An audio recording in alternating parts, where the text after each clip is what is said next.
अस्सलाम वालेकुम। आज हमारा इंग्लिश कोर्स का 5वां लेक्चर है। जैसा कि हम पिछले लेक्चर में ये पढ़ रहे थे कि हम टेंसेस के बारे में, हमारे 3 नेक्स्ट आने वाले लेक्चर टेंसेस के बारे में है। और जो टेंस हम आज करने वाले हैं वो प्रेजेंट परफेक्ट टेंस है, यानी कि माजी करीब, और पास्ट परफेक्ट यानी कि माजी बैद, और फ्यूचर परफेक्ट मुस्तकबिल बैद। ये ऐसे सेंटेंस है जिसमें आखिर में खाया है, चुका है, चुकी है वगैरह आएगा। फॉर एग्ज़ाम्पल आखिर में अलिफ और हे या ये आएंगे। मैंने खाना खाया, इसमें वर्ब की थर्ड फॉर्म इस्तेमाल होगी और साथ में हैव या हैज़ का इस्तेमाल होगा। फॉर एग्ज़ाम्पल मैंने खाना खाया, आई हैव ईटिंग। तुमने खाना खाया, वी हैव ईटिंग। तुमने खाना खाया है, हमने खाना खाया, वी हैव ईटन। इसी तरह हैज़ और हैव के साथ आपने नॉट का इजाफा करना है। और अगर हम नेक्स्ट की बात करें पास्ट परफेक्ट की, तो इसमें हैड और वर्ब की थर्ड फॉर्म इस्तेमाल होगी। फॉर एग्जांपल मैं खाना खा चुका हूँ। चुका था, चुके थे उर्दू फिक्रात के एंड पे आएगा।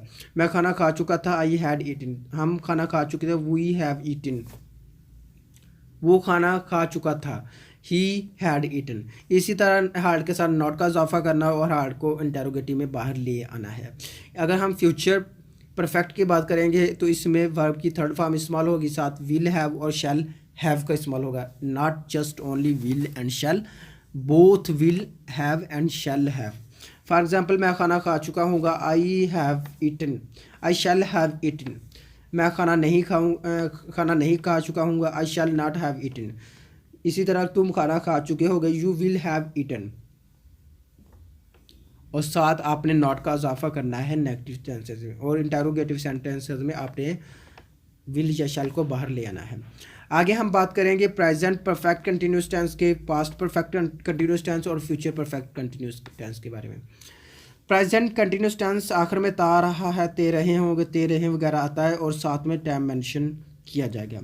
मैं खाता रहा हूँ, मैं खाता रहा हूँ। प्रेजेंट परफेक्ट कंटिन्यूस टेंस, मैं सुबह से खा रहा हूँ। He is eating, he has been eating since morning. इसी तरह पास्ट परफेक्ट की बात करें तो पास्ट परफेक्ट में just we include had. He had been eating since morning, वो सुबह से खाता रहा होगा। अगर हम फ्यूचर परफेक्ट के टेंस की बात करेंगे, शैल हैव बीन इस्तेमाल होगा और वर्ब की फर्स्ट फॉर्म के साथ आईएनजी का इजाफा। मैं सुबह से खाना खा रहा हूँगा, I shall have been eating since morning. That's about just take your imagine and take a picture in your mind of all sentences: present indefinite, past indefinite, future indefinite, present perfect continuous, past perfect continuous, future perfect continuous, and whatever present perfect, past perfect and future perfect tense. These are just to introduce and elaborate some sentences between present, past and future. If you are taking this course, you will be include and you will be know about how we can use in present tenses and how we can use sentence in past and how we can use in present, past, future. Just imagine in your mind, present indicates the work have been doing right now, and past is the work has been done, and in future the work is done in future.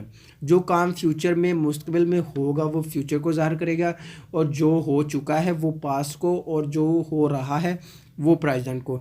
Just create an image of this sentences because there is not too much used in our daily life.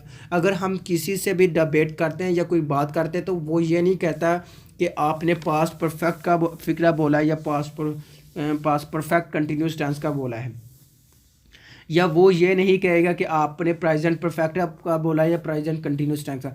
वो ये देखेगा कि आपने ये फिक्रा present में बोला है या पास्ट में, आपने ये फिक्रा फ्यूचर में बोला है या माजी में।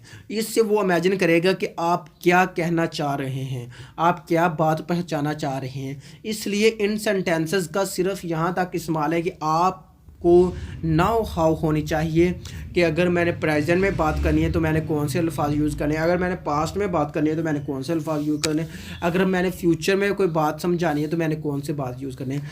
अगर हम इंग्लिश कोर्स कर रहे हैं तो हमें सिर्फ इतने ही अल्फाजों की ज़रूरत है। अगर हम इनकी डेप्थ में हमने इनका एग्ज़ाम देना है तो इनको फिर हमें डिटेल से पढ़ना पड़ेगा, क्योंकि हमने सिर्फ इंग्लिश कोर्स करना है तो हम सिर्फ इनका नाउ हाउ ही लेंगे। इजाज़त दीजिए आज के लेक्चर में।